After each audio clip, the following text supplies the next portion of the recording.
Before we get started, thank you, Tim, for carrying the meetings on while I was out. I appreciate it. Yeah, we're glad you're back. You did a good job. You did a good job. Thank you, Tim. Thank you. Okay, we'll move on to the consent. So we have a number of consent agenda items. Is there any board member that wishes to pull an item off consent? Seeing none, is there any public comment? Seeing none in the room, any online?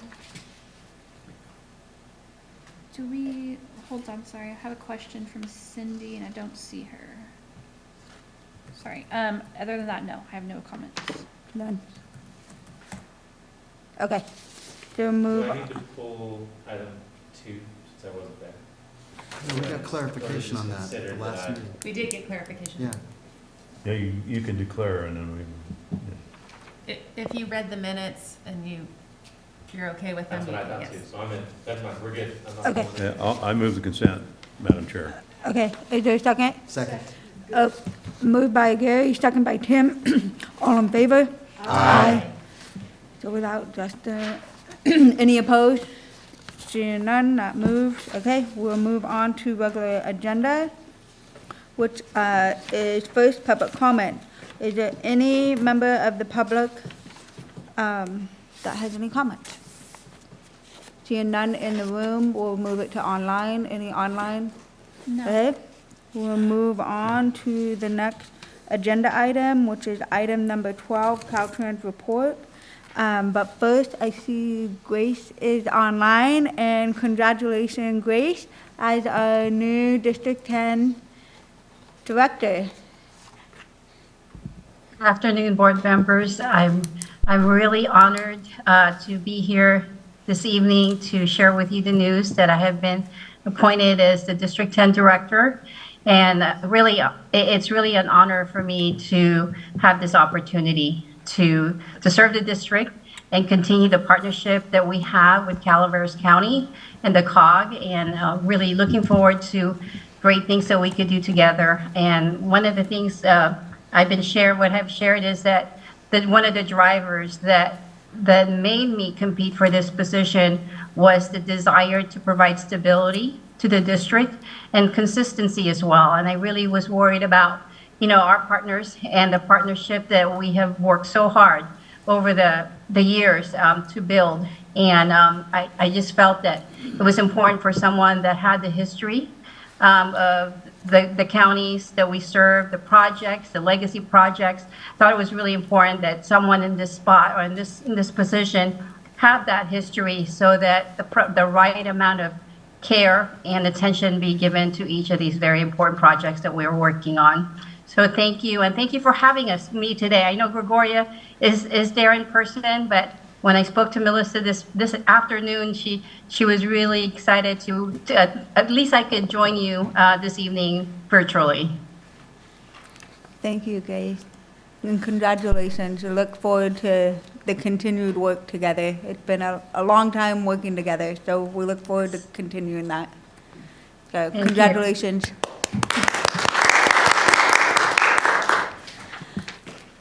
So, Gregoria, do you want to get up and talk? I wasn't sure what the... Yeah, absolutely. Okay. Thank you so much. Gregoria Bonte, Caltrans acting planning deputy. I did want to open with following up on the August action items and the September action items with regards to the inquiries for the traffic operations and the safety investigations. That information has been provided to our traffic ops team, and they are doing an analysis at this time, which will take some time. And as soon as that analysis concludes, we'll be sharing that with the board. In terms of the work in Wallace regarding vegetation control, that has been underway for several weeks and was recently wrapped up. We do hope you're pleased with the work. Please let us know. We were very excited to be able to get out there before inclement weather, and that was one of our concerns out there. So I did want to open with that. Very briefly at this time, we were excited to see the CTC award nearly $4 billion to improve trade corridors, bridges, roadways, walking and bicycle paths, and we see Calaveras County apparently received $9.3 million in funding for facilities along State Route 49. Oh, is that the shop? Mhm. Yes. How much was that? 9.3. It's very exciting to see that. Caltrans, we've recently released for the second edition for public comments the draft transportation analysis framework and transportation analysis under CEQA for the evaluation and environmental review for proposed projects on the state highway to provide guidance in analyzing vehicle miles traveled. This is the second edition. We're inviting all agencies to provide review and comment on this draft guidance document. It can be found on our webpage, www.dot.ca.gov. Excuse me. Lastly, we recently had a release for a federal call for projects, U.S. Department of Transportation to fund strategies to assist in improved infrastructure priorities. Funding is approximately $10 million. The deadline is January 9th, 2025, and it's open to public entities and local governments. And with that, I will close. Does anyone have any questions for me? Thank you. Appreciate that. I think Gary has, oh, your light was on, so I assume. You mentioned $9.3 million for shop projects. Can you go into that just a little bit more? Because there's a shop project here in San Andreas on St. Charles Street, Highway 49. There's two shops on 49, so one is in Yeah. San Andreas and one is in Angels Camp. So I'm not quite sure which Yeah, that's project fine. it was. Yeah. Oh, let's see here. Just wanted to Let clarify. me pull that detail. Was that the 4 billion? Was that 4 billion or 4 That is for the elements on Main Street between Pine Street and Bruner Hill Road in Angels Camp. Yes. Okay. Well, the shop project here in San Andreas on St. Charles is supposed to start next year, from my understanding. So maybe when we meet next month, if you can bring some information on where we are on that project? Yes, we're in the design phase of the Well, project. But the design was already put out Yep, for comment. for comments, and that's why I want to update, because I thought it was supposed to start next year in like April or sometime. So if we can get an update on that, I'd really appreciate it, so I can tell my constituents. I'll definitely follow up with that. All right, thank you. Thank you. Thank you, LaGoya. Is there any public comment? Seeing none online and none in the room, we'll move on to item number 13, which is city and county reports. And I see Craig is here. Hi, Craig. Hi, Madam Chair, members of the board. And congratulations, Grace, if she's still there. Anyway, I just wanted to come and give a short. Thank you. There she is. Congratulations. I didn't know that when we spoke earlier. Anyway, wanted just to give a few words about a couple of the projects we have. Again, one is the Valley Springs School project. We had a ribbon cutting officially just last week. It was last Thursday. Yeah, No, Wednesday. Right, but that project's turned out very, very nicely. The last thing we're waiting for is just some special lighting for one of the crosswalks, there, but otherwise it looks beautiful. It's not only going to make it safer in that area for the kids and just more efficient in moving cars through there, but we step back and we're looking at the beautiful, what it brings to the neighborhood too. It just makes everything look so much better, and it's just a high quality project. I don't know, that's using some of the CMAQ money, that was made available to make that thing go. And anyway, I just think that's worked out really well. I just wanted to mention that. So also, I was talking about this with the last meeting was when I was going to come and do a little show, but because you have a full agenda as far as wagon trail is concerned, I just want to let you know that that is just going wonderfully out there. The weather is with us right now, so they're moving things quicker than we had anticipated. Hunt Road, for example, we thought we could get that in, and it is. They've already paved it. I believe the striping is done. And they're going to be, I know they're just finishing ditching, hydro seeding, and the plan was to open that thing up on the 12th. So that'll be open shortly. The MSC wall and the drainage canal, that is just something to see evolve over time, but the whole canal, as that thing has been built, I think they pulled all the, diversionary piping and things of that nature out of there. So that's ready, for the winter waters to come forth. And now that that is out of the way, they're making great haste on bringing the wall up and the road level up. And that's one of the reasons they're moving more dirt faster than we thought. So I'll probably be back talking to the board about that supplement 3, but that's good news because they're getting it done this year. And they said a week ago, said it'd take about 5 weeks if the weather holds that they could have that wall all the way up, put it to bed for the winter. 5 weeks. So we'll see. And even if it rains, they just have to wait 24 hours and then they can get back at it because we're dealing with, concrete blocks basically. Forgot the material that they have, the fabric they put down, but then that's rock. So the only dirt aspect of it is just pushing. Once you build, you have the wall going up, they fill it up with the gravel, and then they have to push the dirt and compact it and allow it to continue to go up. So getting it done this year is great because that's going to make it, it's cheaper to get it done this year, and that's going to shorten the season next year, which will also save us time and money. So I'm excited about that, to see the progress that's happening there, and we'll bring something fun for you to look at next time around. Well, can I? Yeah, yes. So if you could have somebody taking like several pictures every day, and then when the wall Time is lapse? done, yeah, you'll be able to do a time lapse. You can watch the wall go up Yeah, in a big, about a 5-minute thing. yeah. That would be great. Well, I remember it was within the first week I was here. I was down there when it was just mud, because wet season had just finished off, and they had springs and so forth, and none of that stuff had happened. And then you look at it now, and it's just tremendous progress been made, and that's the key to getting this thing done, finishing it off, and it's going well.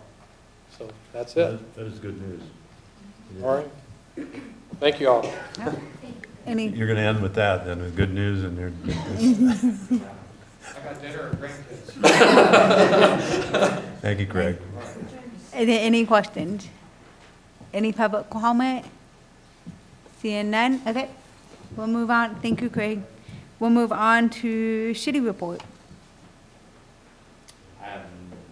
I touched base with Steve. He said we didn't have a report this month, so we would report quarterly. Okay. You have anything on the park, and we're around the park? Well, the park is going great. Park is on schedule. Park Park is is on on, schedule? park will be completed April of next year. The hard court's getting poured next week. Did he get on? Mark Twain is going to come back. Mark Yeah, Twain's he's coming in the back. museum, he got a, I don't know if the facelift is quite done. Justin is trying to sign on. Oh, So Mark Twain's going to be coming back then? yes, Mark Twain is getting rehabbed in a facelift at the museum at the moment.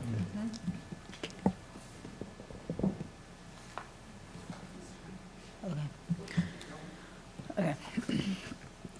Okay, we will move on to item number 14, which is discussion and possible direction on regional electric vehicle infrastructure coordination. So am I handing it off to the executive director? Okay. Yeah. Melissa. Thank you, Chair Fallendorf. I attended the Calaveras Public Power Agency, or CPPA, their October 16th meeting, and CCWD staff presented a presentation on the rural area government's implementation of CARB and the Advanced Clean Fleets Rule. With the membership there, the discussion quickly, came back to all of the local governments and all of the compliance with trying to meet CARB.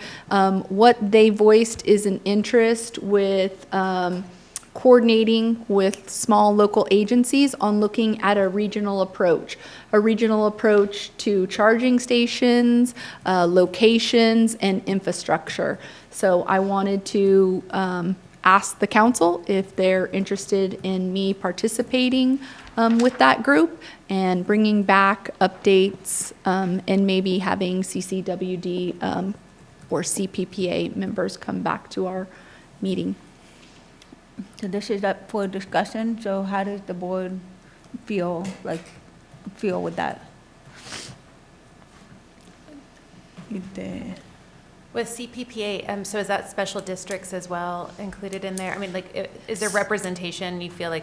Yeah, CPPA, there are a lot of membership. So everyone, a lot of local agencies participate, so they get a discounted rate through their electricity.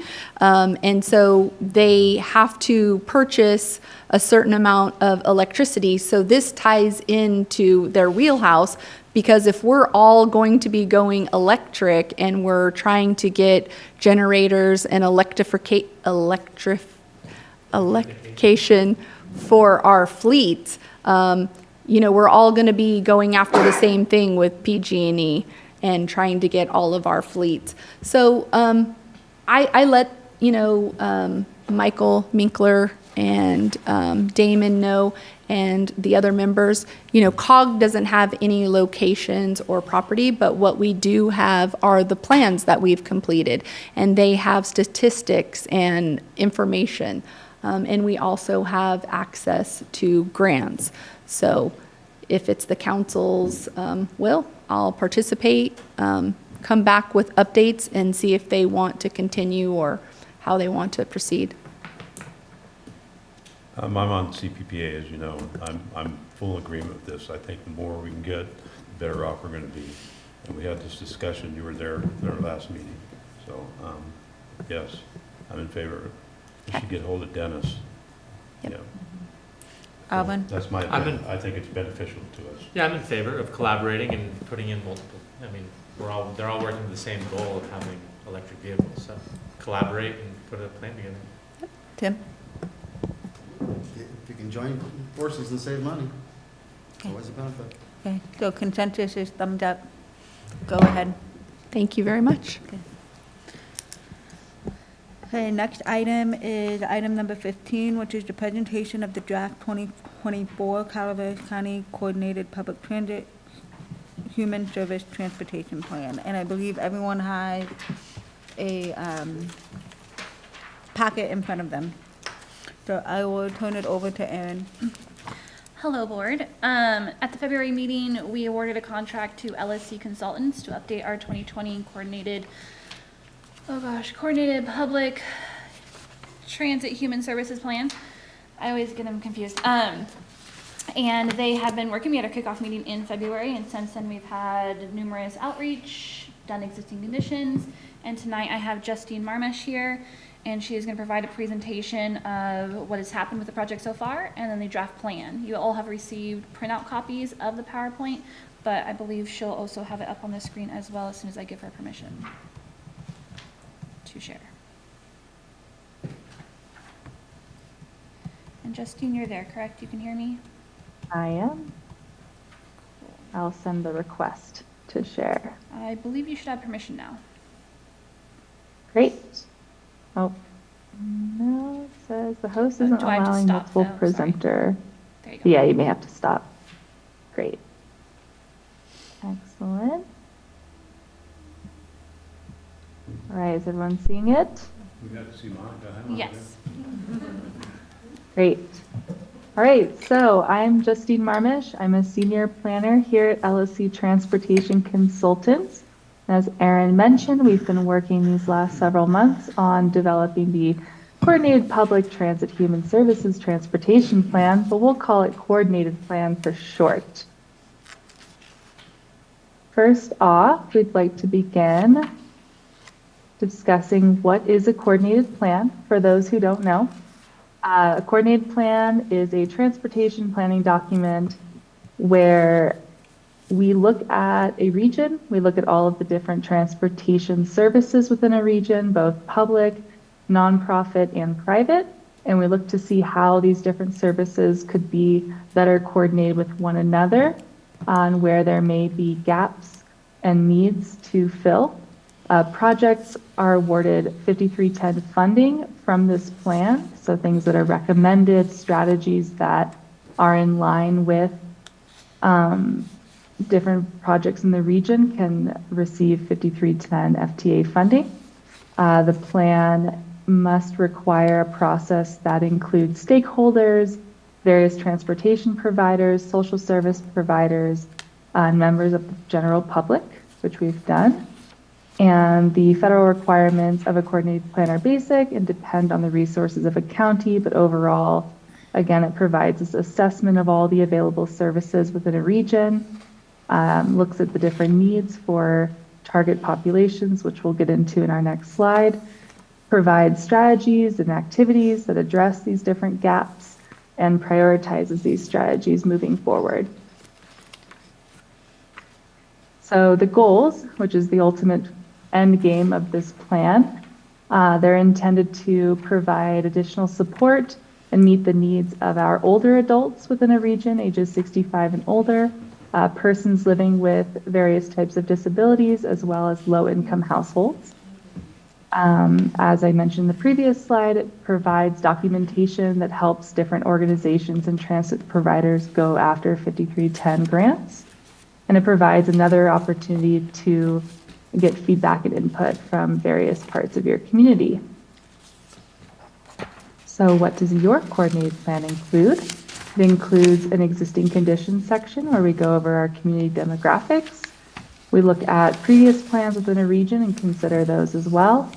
And we also look through all the different existing providers within a region and who has up until recently provided transportation. That goes into our transportation provider inventory, which is also included in our plan. We conducted various types of outreach along the way, which we'll detail later in this presentation.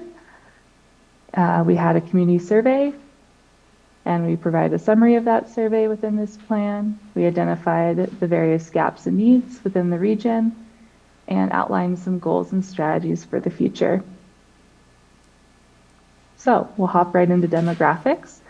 Hopefully some of you are already aware of who lives within your community, but this helps us just get a good idea. This is all based off of census data.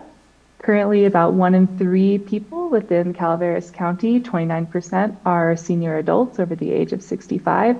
This is a relatively high concentration, as the California state population of older adults is about 15%.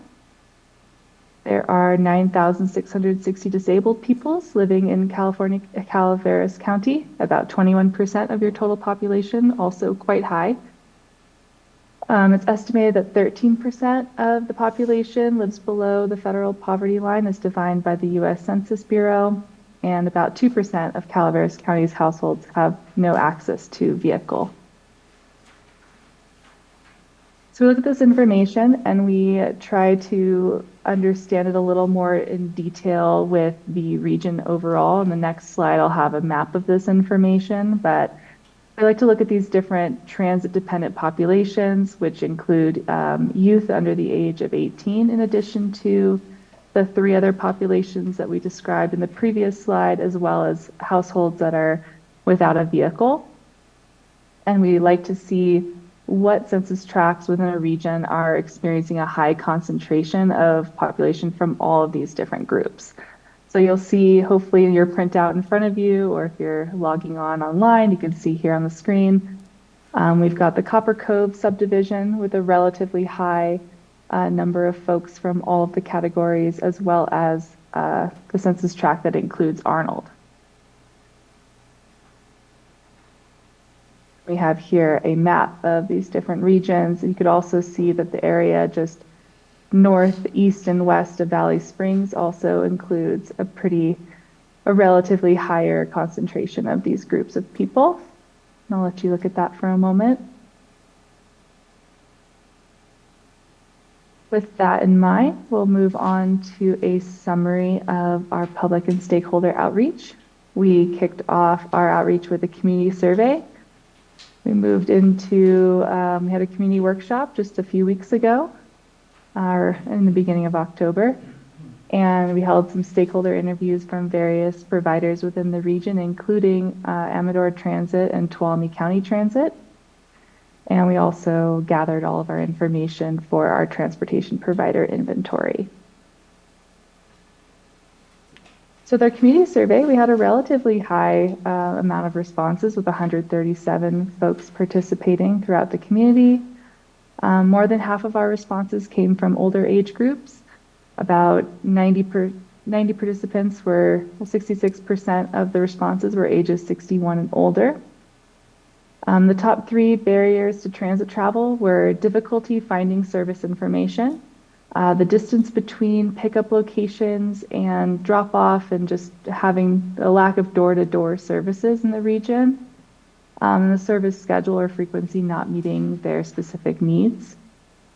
The open comments section of the survey revealed, wanting to improve service to regional medical centers, as well as the new French Camp VA.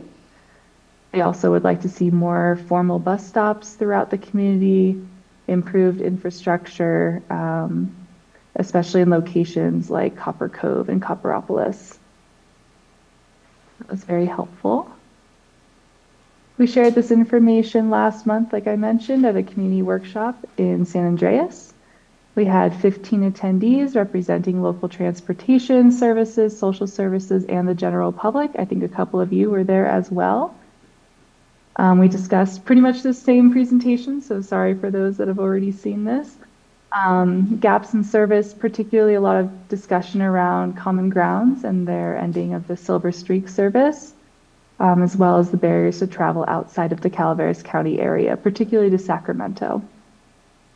There was a lot of enthusiasm and discussion around the future coordination between various nonprofits and Calaveras Connect, with particular emphasis on some of the religious communities in the region and their abilities to possibly partner to provide some sort of volunteer program for driving. Stakeholder interviews. We interviewed, I think 7 different regional stakeholders, including the ARC, Tuolumne County Transit, Amador Transit, DRAIL, the Area 12 Agency on Aging, as well as a couple representatives from the county. Again, we see this need for more out-of-county transit options for medical services. We see a need for, did I double copy that? I'm so sorry, y'all. Most agencies providers admitted that while the resources are fairly low, they do their best to notify their clients and program recipients of changes occurring within the Calaveras Connect and Direct Connect service. All of the various agencies seemed interested in continuing to coordinate and be communicative with one another, which is not always the case. So I thought that was a very positive takeaway as well. And then, yeah, many folks were, again, expressing that the loss of Silver Streak has impacted members of their clientele.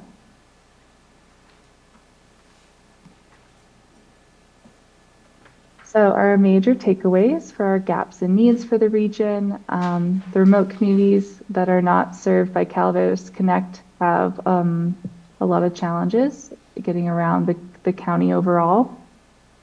We did see some expression of student needs throughout the county, elementary and high school, as well as the community college. Again, the out-of-county destinations. How many times am I going to say that? Sorry, you guys have a hard time getting out of your county, but you have a lot of people that need to, and not a lot of people need to come to your county for services, so there's an imbalance there. The lack of non-motorized transportation infrastructure was noted as well, as far as pedestrian connectivity with sidewalks and bicycle lanes as well, and the gap left by the Silver Streak no longer providing service in the region.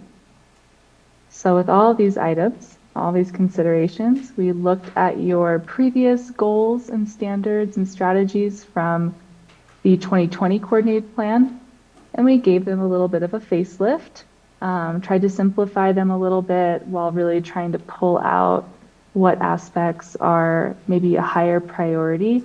In the previous plan, that was on the cusp or just pre-COVID impacts to the county and to our world. And so a lot of the goals were looking to expand Calaveras Connect, looking to expand services. And our takeaway from our discussions with several stakeholders, as well as Calaveras Connect, is that At this point in time, we're really looking to create a more efficient service that provides as much service to as many people, but staying within the boundaries of what they're currently operating. So with that, we've got our first goal, providing a sustainable public transit system, increasing efficiency, coordinating with stakeholders, as I mentioned earlier, looking for opportunities to hire, grant funding opportunities to hire a possible mobility manager position that would really take the lead on coordinating with these various entities throughout the county, as well as those outside of the county. It just seems like there could be someone who's more of a touch point between all these different providers. And improving schedule coordination with routes in Amador and Tuolumne counties. And again, that would be, having more of a point person that reaches out to April and Tim to see how to better coordinate Calaveras Connect services with their transfer points. Goal 2 is also from the first coordinated, or the previous coordinated plan, and even more so now with the loss of Silver Streak, really looking to improve those lifeline transportation services, particularly near more isolated communities and for out-of-county trips. So this could look like a type of pilot for a mileage reimbursement program, very similar to Tuolumne County's TRIP program. If you're not familiar, this is a mileage reimbursement program where someone could have a family member, a friend, a neighbor, give them a ride to a medical appointment, or even if it's outside of the county, and in return, this person is, there's a process of approval to get people qualified for this program, and through this program, that person who drove would then be reimbursed for providing that trip for them. So that's one option of a more alternative strategy to providing transportation to folks individually, and then also seeking funding, most likely through the FTA Section 5310 program, to implement a non-emergency medical transportation pilot program as well. And that would be really to serve that out-of-county medical transportation service that's lacking in the region, also known as NEMT. Got our third goal here of just continuing to provide an integrated transportation information network. Calaveras Connect has done a lot in recent years to improve their website and their marketing to get more information out there, but just continuing to look for ways to improve these systems, ways to improve that network of coordination with Amador and Tuolumne as well. And growing your SS TAC, which I believe you may have done that tonight by adding a couple members I saw on your agenda. Looking for additional tools, such as how to continue to create more information, because that seemed to be a common thread through our surveys and our stakeholders, that folks just don't know where to look or how to get started. So goal number 4, housing and transportation coordination. This is really looking at ways in which to encourage county and city policy moving forward to really look at ways when there are affordable housing projects, such as the Habitat for Humanity being built in Angels Camp, making sure that any kind of development, especially as it relates to seniors or low income or differently abled folks, that's located along some transportation so that they can continue to move around the county. And just making sure that communication continues to stay open between your county and transportation providers in the region. Got our last 2 goals here, and I'd love to hear what you think. Goal 5 was also taken from the previous coordinated plan. It looks to just continue to support emergency services and coordination, just keeping that understanding alive around, how can transportation providers help in the case of some sort of environmental crisis in the area, either a wildfire or earthquake, what resources are available in the community to help move people. Just continue to keep in coordination with that. And then our last goal, addressing infrastructure needs. This was also taken from our previous coordinated plan, but just really looking to promote and seek additional funding for complete street type initiatives such as pedestrian and bicycle network improvements, just so we can keep that first mile, last mile from your front door to the bus stop, or from the bus stop to your destination, just helping to close those gaps so that people can comfortably get around, especially those who are unable to walk, who are using walkers, wheelchairs, older, younger, etc. And looking for ways to make sure that future highway corridor planning looks at ways to incorporate pedestrian, bicycle, and transit riders as well. So I know that was a lot of information. Now we get to talk about it. If you have a question, we could start there with questions. But this is kind of the points of feedback we're looking to get tonight. What you've been provided is very much a draft. It's been developed with, our Calaveras Connect, as well as local stakeholders and our community members. So that's it for now. Erin, is there anything you'd like to add at this point before we open discussion? I don't think I have anything to add. I think we had really good feedback in our surveys, and I was reading through the stakeholder surveys that we received, and I appreciated that feedback as well. One of the large takeaways that I think we can work on immediately is really just trying to get our information out there and kind of push that so people know where to go for information on what services can be provided and or if there's alternate resources. I know Health and Human Services has a really great resource directory of not only transportation resources but other ones, but they have that kind of cumulative information on their website. So I don't have any questions. Are there any board comments or questions?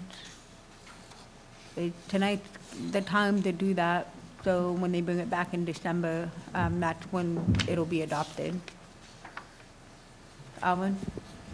The goal number 4, the housing, and you mentioned Habitat for Humanity. I would be willing to look into that or make sure that there's ample things as that goes in, make sure it's been planned in there, at least talk to about it. So. And I think previously there was a bus stop slated to I go. think right at the corner there, Yes. if I remember right. Yes. And that's what I didn't want to, yes, that's what I remember Yeah. too. Yep. So that's on our radar to It is, connect okay, with. so you remember, all right, well. Yep. Okay. I guess, how do you encourage the jurisdiction to remember that to be part of their box, to reach out to the transit, to make sure they're participating when we're discussing about development and housing? Well, we find this information out usually through the COG's Technical Advisory Committee. Caltrans gives an update, and so does the Planning Department on upcoming developments. That's where we usually discuss connections and infrastructure.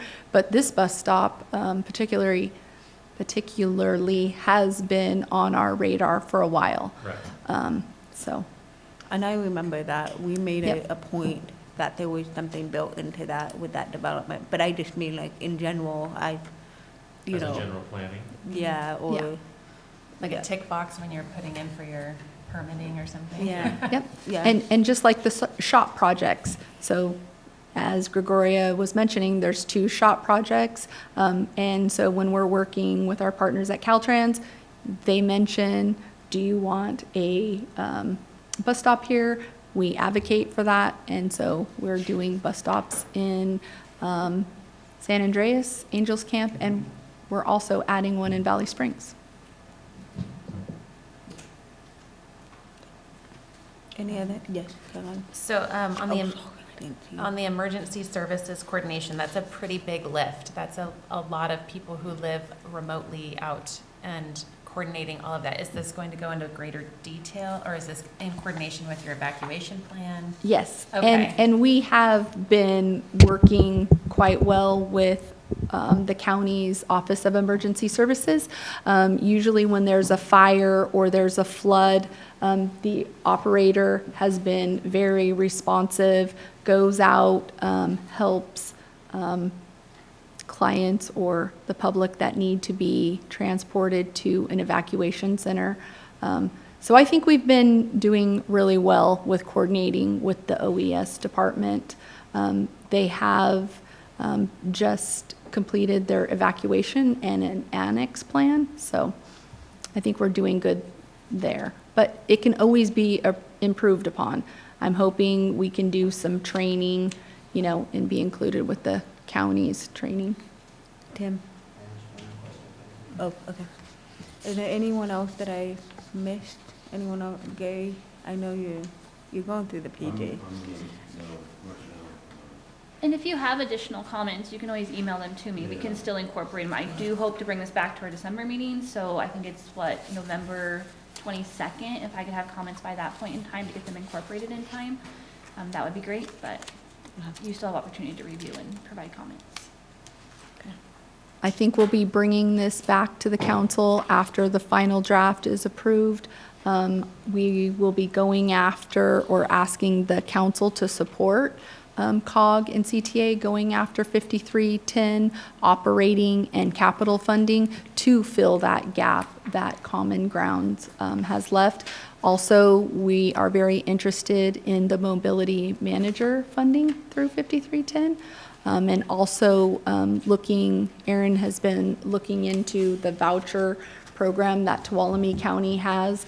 That voucher program would be either friends or family or a volunteer driver driving the client or the rider to a medical appointment and then being reimbursed. So, Tim? For what it's worth. Yep. Those vets that go to the VA facilities, whether it be French Camp, Mather, they get money when they finish their appointment. They go into a building, they're actually handed cash for gas money, so that they can. yeah, yeah. Okay. Go ahead.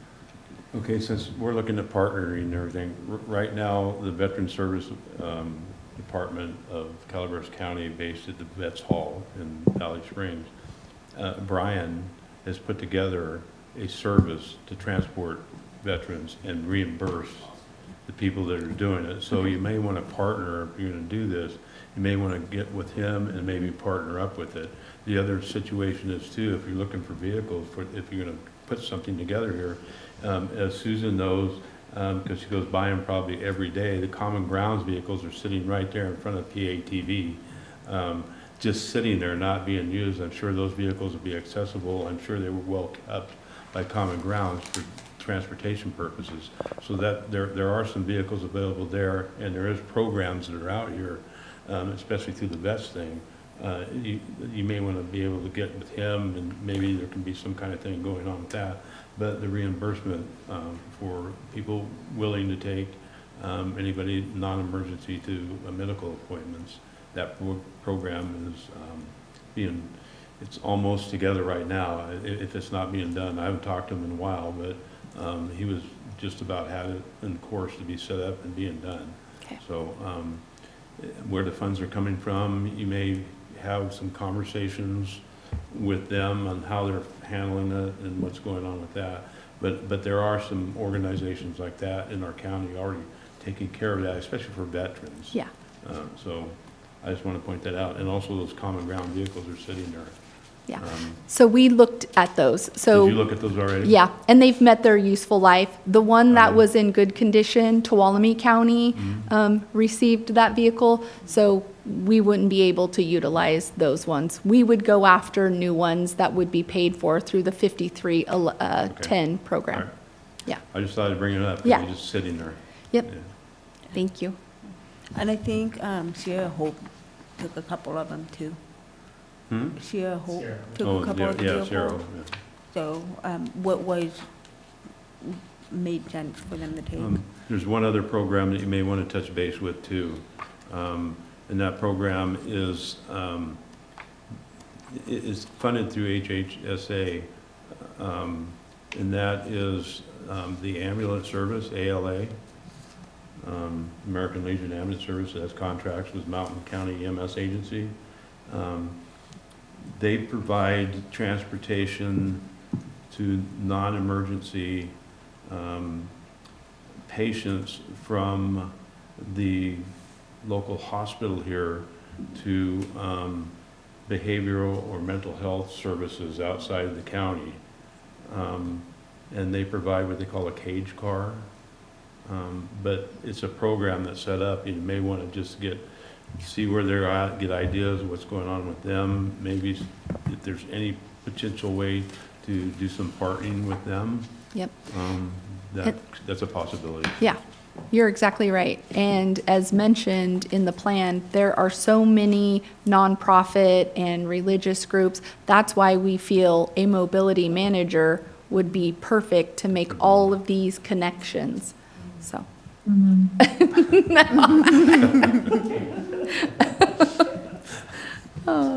So I have a question in implementation. So because there's such a big gap right now with Common Ground being absent, how fast can some of the smaller pieces get together? I know with the grant cycle with the 5310 money, we've got to wait, but what about the partnering?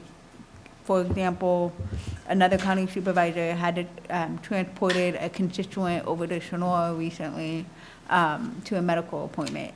Are there things that we can do to support now while we're waiting for this money to come in? Yes, and we've been partnering with the Area 12 on Aging because they have the funding. Our agency printed up the specialized ticket, so anyone that needed to go to a medical appointment, a non-emergency, so they don't need anyone to carry their oxygen or they're coming out of dialysis, they can schedule a dial-a-ride, and then we can connect them to the dial-a-ride service in Tuolumne County. So there are ways for them to get that. And I know that's hard to piece all of that together, but that's what we have right now until March when we can go after this funding. Okay, thank you. Are there any other questions from the board? I have one other question. I'm going to the Transit Need Index that was presented. That one. Yeah. And I'm looking at 5.05 Arnold, and it has the highest needs. Yet what is the population percentage versus other areas of the county? More importantly, Gary, if you look closely, they've got the communities that are part of Arnold broken down into other sections too. 5.1, I see 5, 6. 5.04. Yes. And then, so I'm just wondering, this numbers were, Oh, yeah. Do they have a copy of the coordinated plan as well, Erin? Included in the packet, yes. Okay, so if you What hop page? to, let's see, I'll have it open at the moment. We hop to tables. Page 6, it should be about. We should have page 7. In here? 6. It's in your. So page 6, we've got major, 151. 154? major 151. Oh, 151? Population, Oh, okay. of your All right. guys' packet. Yeah. Okay, I was like, wait, that's a really big document. We do have a little bit of description. I mean, census tract data, it's the best we have as far as by region, and so we did our best to summarize the communities within each of those census tracts. So there's 2,099 people out of 45,000 living there, and they have the highest amount of need. Population's bigger than that. But that also includes other areas. I just wanted to know what the population was. And thank you, because I didn't see that in the packet. So, okay, thank you. Right, okay, yeah, sorry about that. It's a very big table to try and put in a presentation because there's just so many numbers. But is table 5 making sense for people? Also, I'm looking to you all. If anything here is looking out of sorts, this is just based on census data from 2022.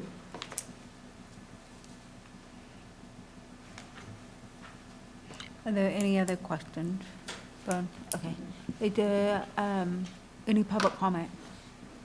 Seeing none in the room, any online? Okay. I forget what this is. We're not adopting, this is just feedback, so since it's not an actionable item, oh, yes. No, we were just, asking and requesting comment. I'd like to thank Aaron and Justine for all of their work. I appreciate it. And if any council members have any further comments, feel free to email Aaron. Thank you, Justine. Thank you, Justine. Great, thank you all. Okay, we'll move on to item number 15. Now we're getting into action items. Okay, we've got resolution number fiscal year 25-8 approving the LTF claim by Calaveras Transit Agency for operating total 1 million, over 1 million. I'm gonna bot that up, so we're gonna move on. Executive Director. Yeah.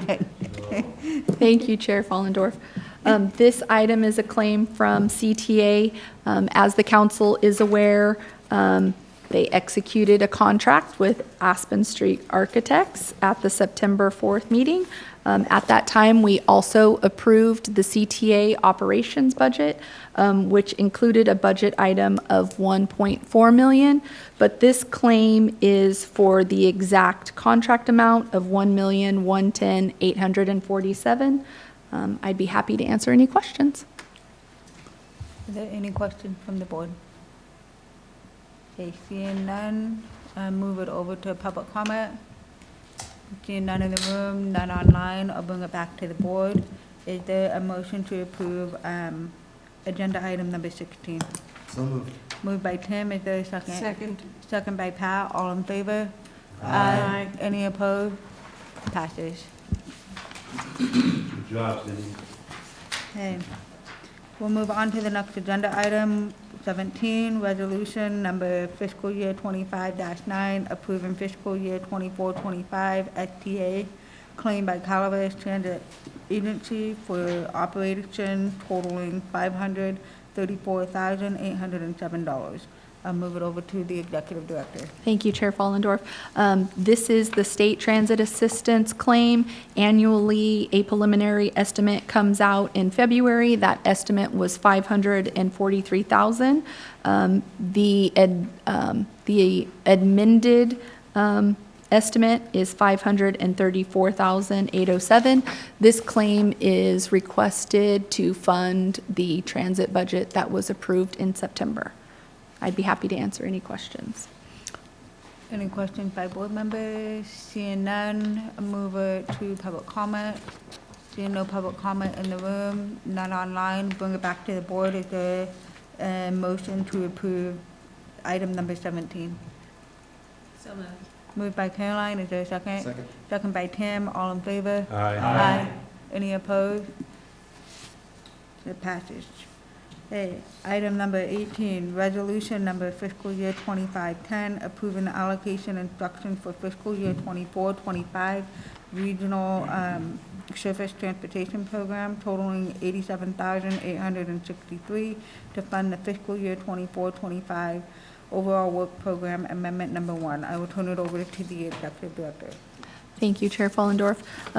As you said, this allocation is needed to fund the overall work program as previously approved by the council. The amount is $87,863. Annually, we receive an apportionment from the state. It's federal RSTP. We then exchange it for state funds that make it easier to expend. That annual apportionment is around $500,490 in the last couple of years, so $87,000 is just a portion of that. I'd be happy to answer any questions. I need a reminder, is there timelines on these funds? No, there is not. Okay, thank you. Is there any questions by the board? Okay, seeing none, move it to public comment. Is there any public comment? Seeing none in the room, none online, I'll bring it back to the board. Is there a motion to approve item number 18? So moved. Moved by Tim, is there a second? Second by Alvin, all in favor? Aye. Any opposed? Passes. Okay. We'll move on to item number 19, which is resolution approving the allocation instructions for fiscal year 24-25 LTF. I'll turn it over to the executive director. Thank you, Chair Fallendorf. This is LTF funding that is needed and has been approved in the overall work program amendment number 1. Also included is the allocation of bike and pedestrian, which is required through the TDA guidebook. That is 2% of the annual LTF off the top. That totals $21,000. Currently in the bike and ped, we have approximately $140,000. This funding has been earmarked as match funding, $130,000 for the Pope Street project through the county. The other dollar amount, $452,000, will be used to fund the overall work program. On page 276, you will see a breakdown of all of 24-25 LTF funding breakdown. If you have any questions, I'd be happy to answer them. Any questions? Tim, your light's No, on? I'm sorry. Okay, I just want to make sure. Seeing none, I'll move it out to the public. Is there any public comment? Seeing none online or in the room, I'll bring it back to the board. If there's no other further discussion, is there a motion to approve item number 19? So moved. Moved by Pat, is there a second? Second. Second by Alvin, all in favor? Aye. Any opposed? Passes. Okay, next is item number 20, which is minute order approving the multi-year agreement with Grantus for Granicus. meeting agenda software. Is that going to you, Ann? Or, okay, me. you, sorry, executive Thank you, director. Chair Fallendorf. Staff is requesting the council approve a multi-year agreement with Granicus Agenda Meeting Management Software. COG has been utilizing this Granicus software. It was previously known as Acela. We've been utilizing this software since 2015. The county also uses this software, but both entities, COG and the county, were notified that they are no longer going to support the software, what do you call, End of support is 26, end of life yeah, is but what do you 27. call this version? So they're no longer going to be supporting this version. They said that support will end September 30th, 2025, and the end of life for this software is going to be September of 2027. Staff has been researching and looked into a number of other software companies. These are very small companies, and some of them are startup. When we took their presentation and then tried to work in the software, these softwares are significantly cheaper. Some were like $1,000 a year. But that came with utilizing us to help build their software through our questions, our issues, and problems. So staff is recommending staying with Granicus. We have the ability to still house our archived meetings. I think it's up to 5 years. Just the security of knowing we already know their customer service, we know how to interact with them. We're asking the council for us to continue with Granicus. Our annual invoice is due in December. So if we start and enter into this agreement and start working on the transition, we wouldn't have to pay our current invoice. We would start with the first implementation and start switching over before we get close to the September 25. Gay. Yep, I'm ready. No, that's why we brought it early, so we have time. It's whatever the council wants us to do. So a couple of questions, and you brought up one, the archives. With this, we don't know anything about this new program they're implementing, and they're getting rid of this in 2027, it'll be completely gone. So if we move on to what their new thing is, do we have to train everybody and pay costs, not only these costs that they want monthly or yearly, costs to train everybody to bring them up to speed on the new programs they're implementing? I don't think we would need to pay to train them through this contract, a training, So part of this 9,000 a month and Yep. 10, whatever, that would be for part of the the first training initial year, For the is first they'll initial year. provide training. to bring everybody up. And so then, if they're not using the former program, the archives, are they still accessible if we need to Yep, go back? we'll and- be able to, that's what we negotiated and asked them, is the 5 years. So we're negotiating that. We're not, Well, we asked them, they only wanted to offer us a 2 to 3 year. I asked for a 5-year, so I didn't have to, after the 3-year, get a bump up of $5,000. okay. I just want to make sure. Yeah. And in the training process, do we know what that is? No, but this is, staying with Granicus, it's going to be very similar, Okay. yeah. I The- just want to make sure. That's why I'm asking the questions. Oh, yeah. No, we are concerned too. It's time consuming. I think one element that the county utilizes more than the COG is the workflow. You have multiple locations, Yeah. and so we don't. And we had a conflict at one time. I don't know if it's, one department was using something else and Oh, my goodness. yeah. Yeah, You remember HR was, yeah, but anyway. yeah, Okay, I just wanted to make sure, that's why I'm asking the question. yeah. No, perfect. Are there any other questions, Tim? Okay. You're better off not being the beta tester for something. Yes, that's what we were thinking. And they haven't been in the industry very long, so that's what concerns me. If we transition with them, save the money up front, and then we're looking to go back to Granicus in 3 years, and then we'd have to pay even more. When they sunset. Yeah. Can you put your mic on? Yes.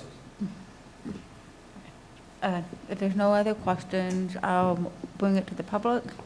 Any public comment? Seeing none in the room or online, bring it back to the board. Is there a motion to approve this? Moved by Tim, is there a second? Second. Second by Pat, all in favor? Aye. Any opposed? Aye, Susan, Milo. And that passes. And we'll move on to item number 21, council report. So I will start with Tim. I have nothing to report. Thank Okay. you. Alvin? This is where I was gonna bring up Utica Park, but Gary. Mike. Thank you. Utica Park is moving along and starting to actually kind of take shape, and I think it's looking pretty nice. The bathrooms are in, concrete's going in, the workout area, the play structure. So I'm happy that that's starting to take form. The Booster Way sewer project, we did that, and we're actually, as a council, really trying to keep online in our CIP projects. So Booster Way was one of the main ones on there, and we just completed that, and we're moving forward and really keeping our engineers and contractors on point. And then we just did our 218 letter last night. So we're gonna have some public outreach, social media stuff, a workshop, and then hopefully get that approved, or the reading in February. So that's what I got. City administrator. What's that? And we are on the hunt for a new city administrator. Yes. So that, we have a timeline on that, and we've got a lot of community input, so we're excited about that process. Pat? Nothing to report. There's just all kinds of stuff happening, but it's all the usual stuff, planning for the Christmas parade, and we have a Veterans Day dinner fundraiser this weekend, and all that kind of stuff. So lots of activity. Nice. Getting busy for the holidays. Gary? I have nothing to report. Yeah. Yes, you do. No, wait a minute.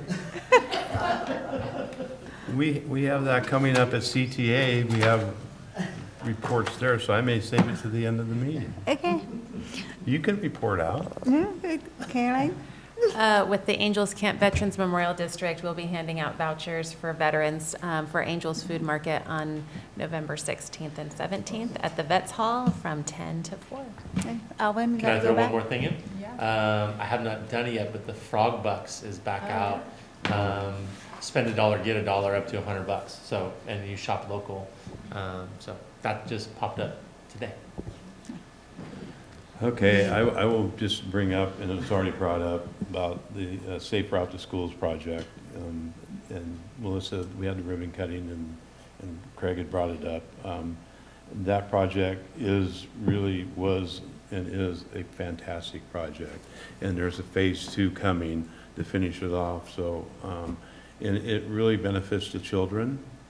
And the sidewalks are painted red, with red bricks and stuff, so it's really nice, and it's really beneficial and safe with the sidewalks being like that. It gets the attention of the driver driving the vehicle, and it's really done a lot benefit for that school in that area there. So it was a good project, and I want to thank COG board for voting to go for that grant, and the county itself, Public Works, for doing it, and the city also for their part of giving their CMAQ funds to us. And I don't know where you guys are on that project, the river trail path thing's going on, but thank you so much. It helped, and we utilized those funds. But you didn't invite us. Huh? You didn't invite us. Yes. I would just like to add, Gary had multiple partner agencies there that were very thankful and very proud to be there for the ribbon cutting. The Veterans Hall was there, the school district was there, school board members, the county, and COG, and so it was a very successful project, especially for the kids. Yeah, even the neighborhood was appreciative of the improvements and how it looked. And the parents put up with it for the 6 weeks because they had to go around, and it was, yeah, but so now it's all, they're very happy with it. Okay, how's that? Yes, good. And you're gonna be here for another 4 years. Huh? And you're gonna be here for another 4 years. Okay, I don't, yeah. You're gonna be here for 4 more years too. Yeah. Okay, I don't have anything to report, so we'll move on to item number 22, which is staff report. So I will start with Ann. I have, you said my name, right? Mhm. Okay, Aaron, Ann, it's confusing. I have nothing to add to what was included in the packet. Okay, Ann? No? I have nothing to report. Nope. I just Dan? wanted to report to the council that I was requested to attend the Board of Supervisors October 22nd meeting. This was to present the Calaveras evacuation needs assessment and preparedness plan. The COG approved the plan last October. The city also accepted the plan, but with staff turnover, the OES director asked if I would assist him. I did. There had some staff, the planning department or planning director usually presents the plans that COG completes, but with an interim, I assisted the director. They had some amendments they would like to recommend, so I'll be bringing this item back to the December meeting with the OES director to include in this plan. So if that doesn't get passed, do we still continue with the current plan that the COG already adopted last year? That plan that the COG approved was recommended by the Technical Advisory Committee. So at that time, the county planning director recommended it to the council. the Public Works Director, the city, and COG and Caltrans. So that plan is still in existence. If the amendments don't get approved, it doesn't affect the plan that was already accepted by Caltrans.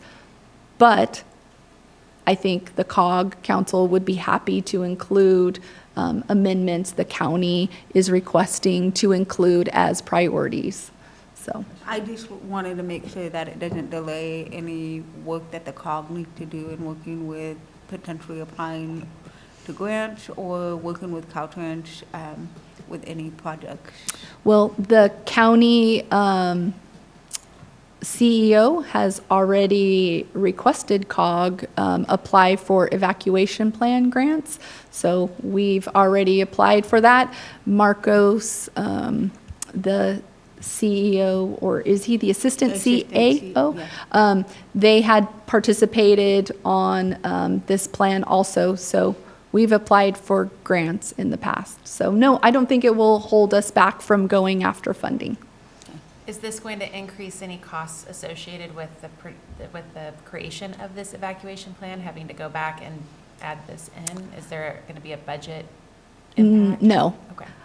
We've stepped out of our normal practice. COG usually doesn't go to city and county to present the plans, but because we had gone through 2 OES directors, Director Osborne and Director Masson, the new OES director, Director Holt, had no participation on it. So I felt like I should help him present the plan to the board.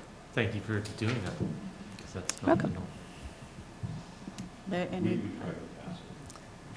Oh, no, the COG members are very supportive, yeah, yeah. It didn't go very well. I'm assuming we'll get to see the proposed amendments? Yes, I will bring them back and ask for your approval. Are there any questions on that? Okay, is that all you have for staff? Are you done? Okay. Okay, so with that, we, adjourn the COG meeting. The next COG meeting is December 4th, right here at 5:30, and we will go into CTA. Since this was a longer meeting, do we need to take a pause for anybody to use the facilities? Everyone's good? Okay, we'll move on. Erin, are you ready? Okay, we go into the CTA, and first up is the consent agenda. Is there any member that wishes to pull a consent agenda item? Seeing none, I will move it out for public comment. Is there any public comment? Seeing no public comment in the room or online, we'll move it back to the board for a motion. Is there a motion? So approve? moved. Moved by Pat. Is there a second? Second. Second by Tim. All in favor? Aye. Any nays? That passes. We'll move on to a regular agenda, item number 6, which is the public comment. Is there any public member that wishes to comment on any items not on the agenda? Seeing none in the room, none online, we'll move on to item number 7, which is the minute order approving amendment number 2 to the Paris Transit Service Contract for the operations and maintenance of the CTA public transportation system, Calaveras Connect. That will be me. Okay. Turn it over to the executive director. Thank you, Chair Fallendorf. On June 7th of 2023, CTA Board approved Amendment Number 1 to the Paratransit Services Operation Contract.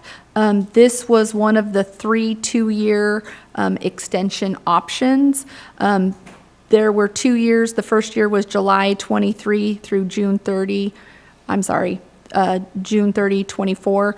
And then the second year was July 1st, 24 through June 30, 25.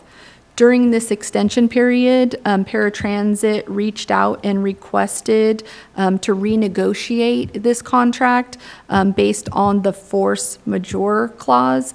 Their liability insurance had gone up significantly.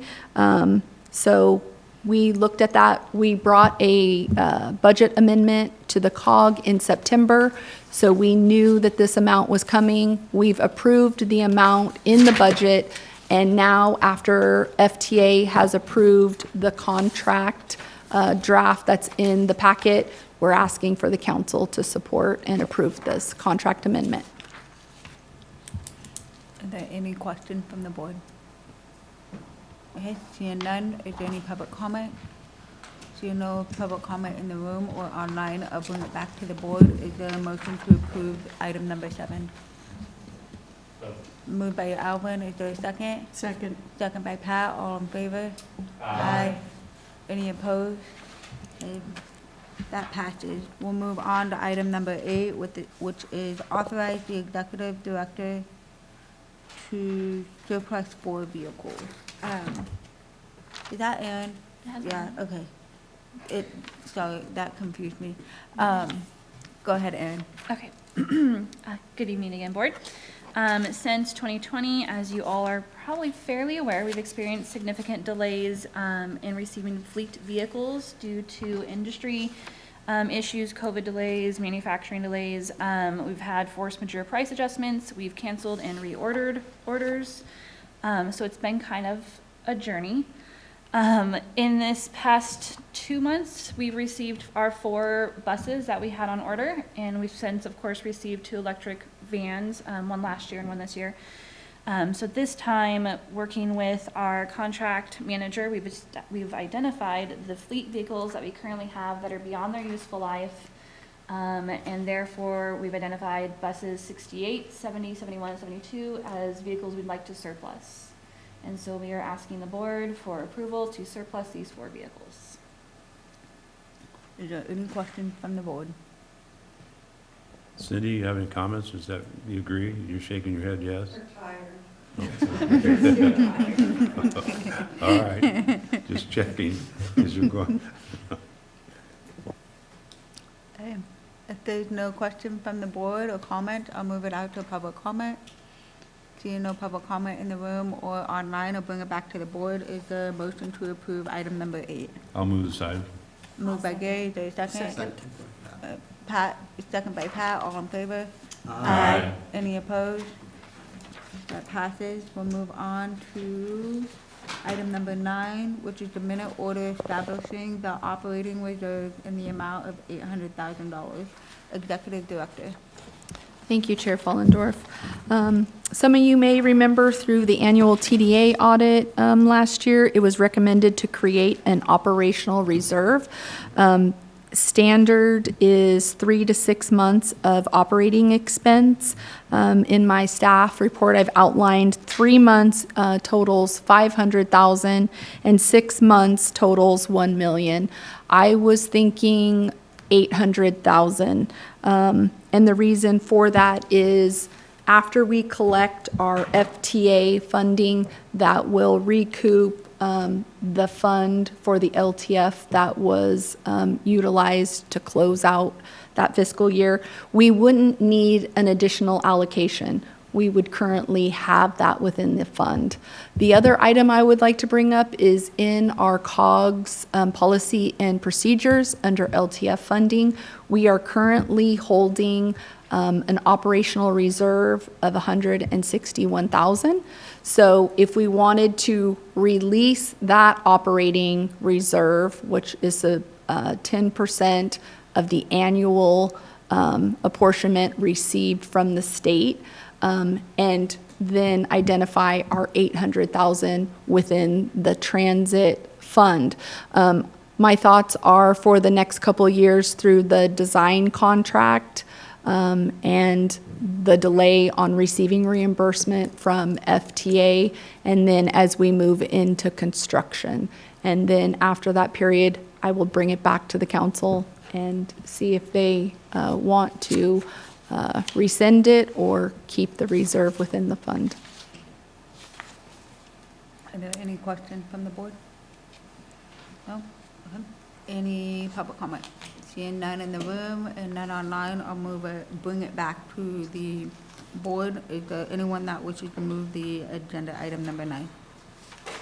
Moved by Tim, is there a second? I'll second it. I really, this is great. This was our auditors. And Yeah. we went through all that and we did.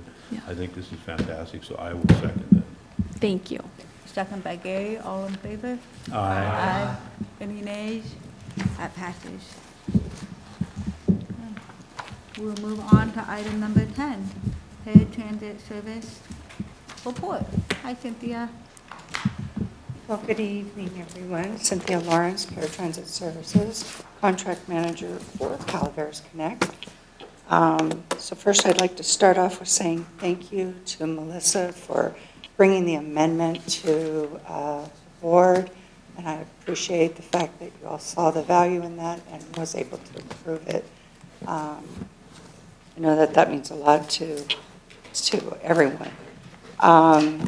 My second thank you is to Ms. Aaron for all her hard work on getting those buses ordered all the time and all the frustrating emails. I know that it is something to order buses. I know it can be a true challenge, but we were victorious. And we got 4 new buses. They're beautiful. The drivers love them. And I'm just thankful. So thank you very much. And for Melissa finding me some money.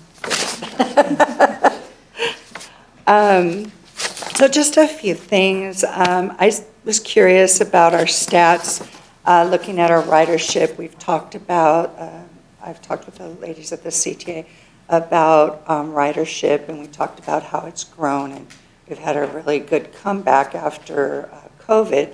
And I said, well, let me look at October again. So October of last year versus October this year, and we're up across the board. Our dial ride is doing wonderful. Red line is showing, gosh, it's up 400 passengers easily. So we're moving up, and so that means we're really out there getting the people and where they need to go. So I'm really excited about that. Calaveras High School students for October, there's a rough estimate right now, 297. That's just one way for the month of October. That isn't counting the return. And so I was talking with my drivers, and they were telling me how at the credit union every day, they just have this mass group of kids, high schoolers, and they're like, we just write it all down on paper because we'll be there forever trying to put them in, and they put them in like once they get down to Vista. But there's a lot of kids riding our bus. They're utilizing our service, and that's really exciting. It's been a long time since we've had those kind of numbers. When I first came in 2011, we were transporting kids after school to West Point after football and some of their other events, and that really just sort of plummeted after the fire. What was that, 2015? Yeah. And so this is just really exciting to have those kind of numbers. Let's see, I have been performing transit training with Calaveras High School, working with their careers department, and working with Tracy Cross at the educational office in Angels. And so we did several classes, teaching them how to ride the bus, how to read our schedules, how to buy tickets, ways to make a trip through Dial-A-Ride if they needed that as well. Because a lot of the kids live outside of our regular routed service. Mountain Oaks is also one of the schools that I've been working with. I go there twice a year, and we usually do a transit training piece. This year, the teacher who had done it the year before, she was sort of my travel ambassador. And this year, their big thing was to go to Columbia College because these kids are getting ready to transition. And so we provided the information on how to do that. I trained them all, like this is where you go and blah, blah, blah. We arranged the rides. Got them really involved in turning in applications if they needed a reduced fare. And so they're very engaged. And so they went on their trip today, and it was very successful. They really enjoyed their day. Let's see, what else do I want to tell you about? The new buses, of course, arrived at Square. We've got, what, one more to go, right? It's not bus, though. And so we're super excited about that. I did get a new maintenance manager.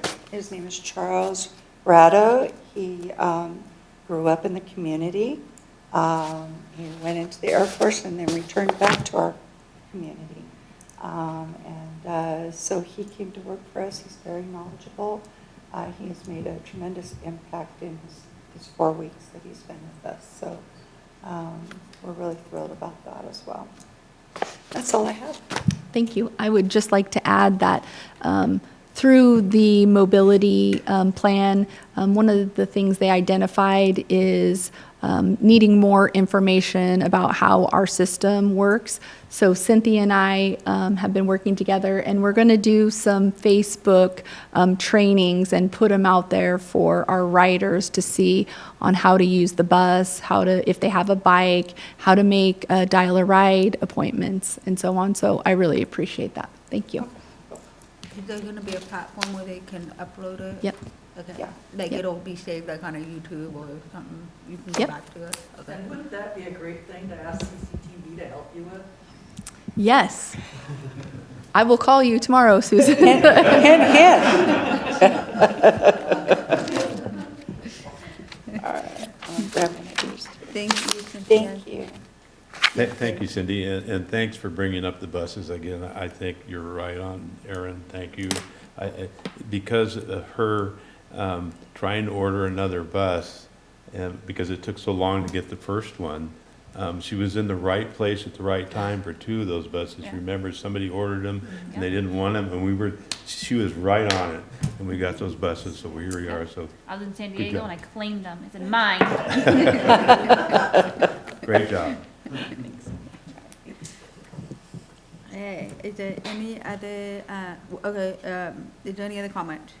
No? Okay, we'll move on to item number 11, which is staff report. Are there any staff reports for CTA? Everyone shaking their head? Okay, we'll move on to adjournment. So our next meeting for CTA is December 4th, right here in this room at 5:30. Thank you.